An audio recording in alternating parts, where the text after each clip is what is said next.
Les étoiles de type poil frayé sont des colosses dans notre ciel nocturne. Cette catégorie à part entière d'étoiles regroupe des astres aux masses gigantesques. Le Soleil, qui représente pourtant près de 99% de la masse totale de notre système solaire, ferait figure aux côtés de ces étoiles d'un banal gravat égaré dans le vide spatial. Lorsque Charles Wolfe et George Rayet découvrent en 1867 3 étoiles au spectre lumineux mystérieux dans la constellation du Cygne, ils sont sans doute très loin de se douter qu'ils viennent de découvrir 3 monstres solaires qui pèsent chacun plusieurs fois la masse du Soleil de 1,9 fois 10 puissance 30 kg. Il faudra attendre la fin du XXe siècle pour que la largeur inédite des raies d'émission de ces étoiles soit observée. Et depuis, c'est sur ce critère que se base la classification d'un astre en étoile de type Wolf-Rayet. Aujourd'hui, nous allons partir à la découverte de ces étoiles hors normes et encore méconnues.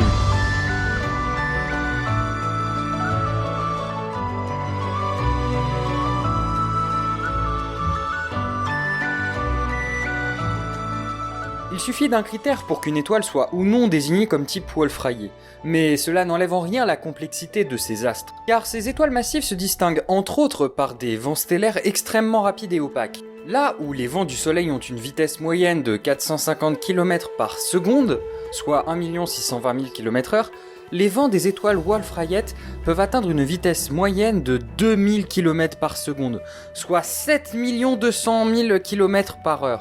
Et en plus de cette impressionnante vitesse, ces vents stellaires sont à l'origine d'un taux d'éjection de matière particulièrement élevé. Bien sûr, toutes les étoiles perdent une partie de leur masse en l'expulsant via des vents stellaires, mais dans le cas des étoiles Wolf-Rayet, le taux d'éjection de matière pour une seule éruption peut atteindre 10 puissance moins 5 masses solaires, contre seulement 10 puissance moins 14 masses solaires pour le Soleil. Ainsi, en une année, une seule de ces étoiles éjecte dans l'espace une masse supérieure à celle de notre planète.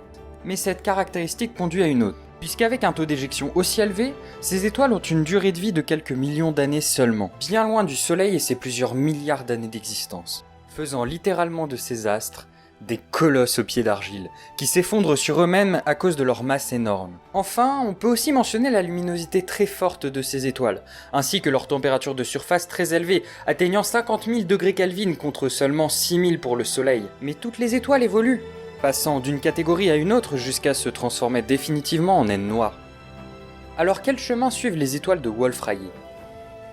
On pense aujourd'hui que les étoiles de type Wolf-Rayet sont des descendantes d'étoiles de type O, des étoiles très massives et particulièrement chaudes, atteignant plus de 25 000 degrés Kelvin en surface et parfois dépassant les 50 000 degrés. Ces étoiles sont aussi parmi les plus lumineuses, 100 000 fois plus que le Soleil. Lors de leur séquence principale, les étoiles vont être animées par des réactions thermonucléaires de fusion de l'hydrogène produisant de l'hélium. Et c'est justement lorsqu'une étoile de type O achève sa séquence principale et entame la fusion de l'hélium qu'elle va progressivement se transformer en une étoile de Wolf-Rayet, à condition seulement que sa masse initiale soit comprise entre 15 et 25 masses solaires. La combustion de l'hélium produit beaucoup plus d'énergie que celle de l'hydrogène. C'est cette énergie qui va déclencher les vents stellaires puissants dont nous avons déjà parlé. Ces derniers emportant tellement de matière avec eux qu'ils vont masquer la surface de l'étoile, soit sa photosphère. Une étoile de Wolf-Rayet débute donc son existence en consommant de l'hélium. Mais lorsque celui-ci viendra à manquer, c'est alors la combustion du carbone produit par la combustion de l'hélium qui débutera. Cette fusion produira de l'oxygène qui sera à son tour consommé lorsque le carbone manquera.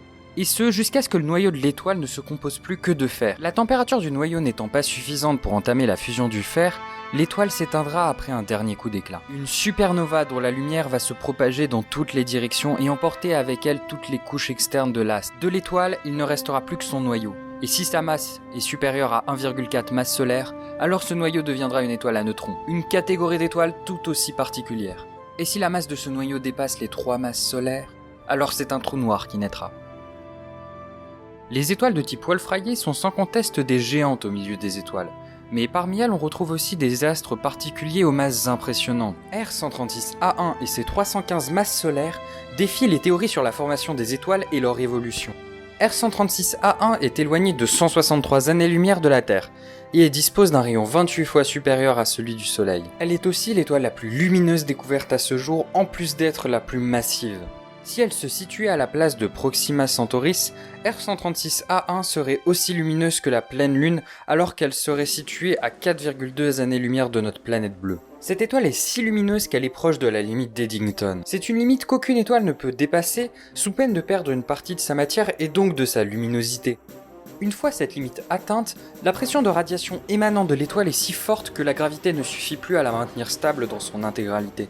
R136A1 a révolutionné les modèles d'astrophysique concernant la formation et l'évolution des étoiles. Alors que l'on situait la masse maximum des étoiles à 150 masses solaires, la découverte de cette étoile à la masse 2 fois supérieure au maximum supposé a en effet de quoi surprendre. Désormais, on suppose que les étoiles les plus massives, y compris celles qui nous intéressent, se forment via des accélérations, suivies pour certaines d'une fusion. Comme mentionné plus tôt, les étoiles de Wolf-Rayet sont les descendantes de celles de type O.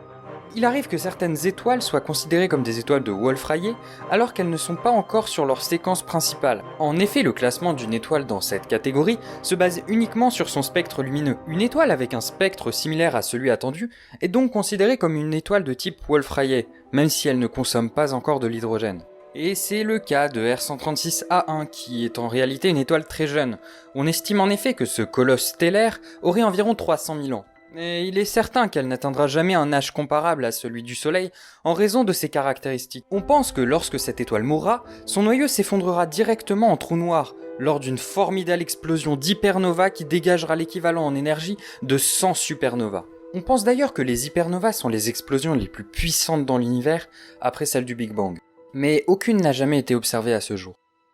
Parmi tous les colosses qui peuplent notre univers, les étoiles de type Wolf-Rayet font très certainement partie des plus impressionnants. Malgré leur vie très courte, ces étoiles regroupent un ensemble de caractéristiques qui font d'elles des astres fascinants, qui nous ont permis d'en apprendre plus sur la formation et l'évolution des étoiles qui nous entourent. Tous les objets de la voûte céleste sont en perpétuelle évolution. Certains naissent des restes de ceux qui les ont précédés, d'autres changent de forme, de masse, de luminosité. Et les étoiles de type Wolf-Rayet ne font pas exception à la règle. Leurs explosions spectaculaires resteront visibles pendant plusieurs semaines, rappelant à l'humanité la vie incroyable de ces astres. Merci à tous d'avoir regardé, n'oubliez pas de laisser un commentaire, un pouce bleu, la cloche, l'abonnement, tout ça. Et nous, on se donne rendez-vous dans une prochaine vidéo. Et surtout, n'oubliez pas, nous visons toujours la lune car si on la loupe, on finira dans les étoiles.